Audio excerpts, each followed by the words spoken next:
السلام عليكم ورحمة الله وبركاته. إن الحمد لله نحمده ونصلي على رسوله الكريم أما بعد. أعوذ بالله من الشيطان الرجيم. يا أيها الذين آمنوا اتقوا الله ولتنظر نفس ما قدمت لغد. وقال النبي صلى الله عليه وسلم: الكيس من دان نفسه وعمل لما بعد الموت. وقال النبي صلى الله عليه وسلم. প্রিয় দ্বীনী ভাই ও বোনেরা, আমরা প্রতিদিন অন্যের দিকে তাকাই। কে কি করলো, কে কোন কাজটি করলো, কে কি বলল, কে কয়টি গাড়ি বাড়ি করলো, কে কোথায় গিয়েছে, সেই সব বিষয়ে আমরা প্রতিদিন অন্যের দোষগুলো খুঁজতে থাকি। কিন্তু আমাদের মধ্যে খুব কম সংখ্যক লোকই আছে যারা নিজেদের দিকে তাকায়। আজকের পর্বে আমরা কথা বলবো নিজেকে প্রশ্ন করার সাহস নিয়ে, অর্থাৎ নিজেকে হিসাবের মুখে দাঁড় করানো, যেটাকে আরবিতে বলা হয় মুহাসাবাতুন নফস। কেন নিজেকে হিসাব করা জরুরি? কুরআনুল কারীমে রব্বুল আলামিন বলেন, ইয়া আইয়ুহাল্লাযীনা আমানুত্তাকুল্লাহ, হে ঈমানদারগণ, ইত্তাকুল্লাহ, তোমরা আল্লাহকে ভয় করো। ওয়াল তানজুর নাফস, এবং প্রত্যেক ব্যক্তি দেখুক মা কদ্দামাত লিগদ, সে আগামী দিনের জন্য কি পাঠিয়েছে। এই আয়াত আমাদেরকে শিক্ষা দেয় কিয়ামতের আগে হিসাব করলে কিয়ামতের হিসাব সহজ হয়। এখন আসুন আমরা জানি মুহাসাবা কি। মুহাসাবা মানে হলো দিনের শেষে নিজেকে প্রশ্ন করা। কেমন করে প্রশ্ন করবেন? নিজেকে বলুন, আজ আমি কি কোনো গুনাহ করেছি? আজ আমার নামাজে মনোযোগ ছিল কি? আমি কি কাউকে কষ্ট দিয়েছি? আজকে আমি যা কাজ করেছি তা কি আল্লাহর জন্য ছিল?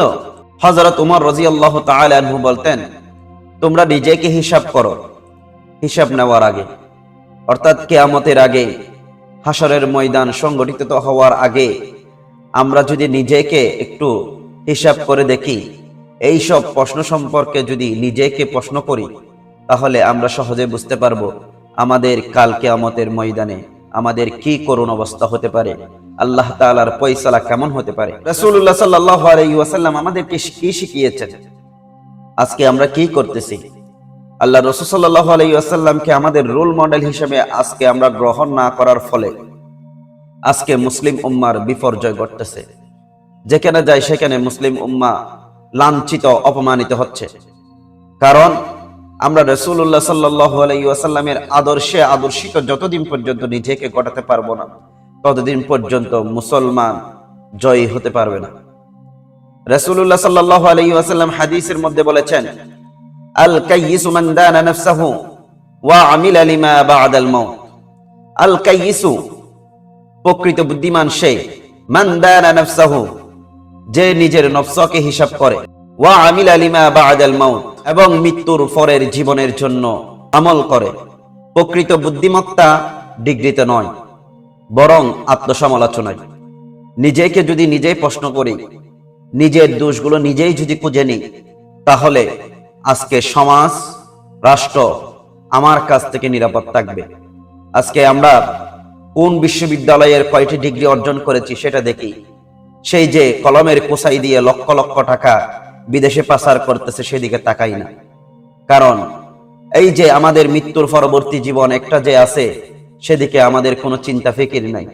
যার ফলে আমরা আমাদের দেশ, আমাদের সমাজ, আমাদের রাষ্ট্র আমার কাছ থেকে নিরাপদ নয়।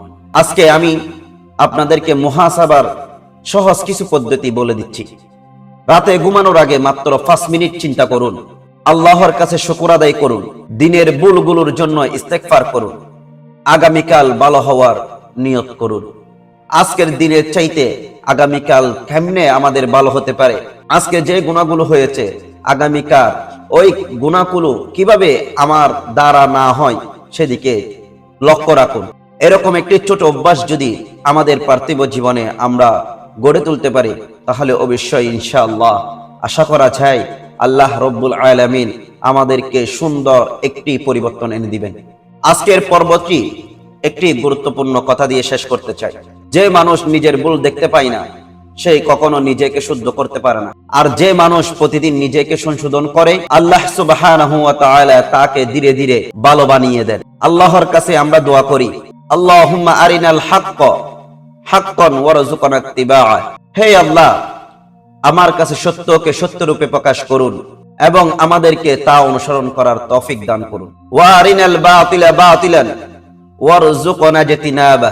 আর মিথ্যাকে আমাদের কাছে মিথ্যা রূপে প্রকাশ করুন এবং তা থেকে আমাদের বিরত থাকার তৌফিক দান করুন। যাক্কি নুফুসানা ইয়া রাব্বাল আলামিন। হে বিশ্ব জগতের প্রতিপালক, আমাদের নফসসমূহকে পবিত্র করে দিন। এই পর্যন্ত ছিল আত্মশুদ্ধির পথ চলার পঞ্চম পর্ব।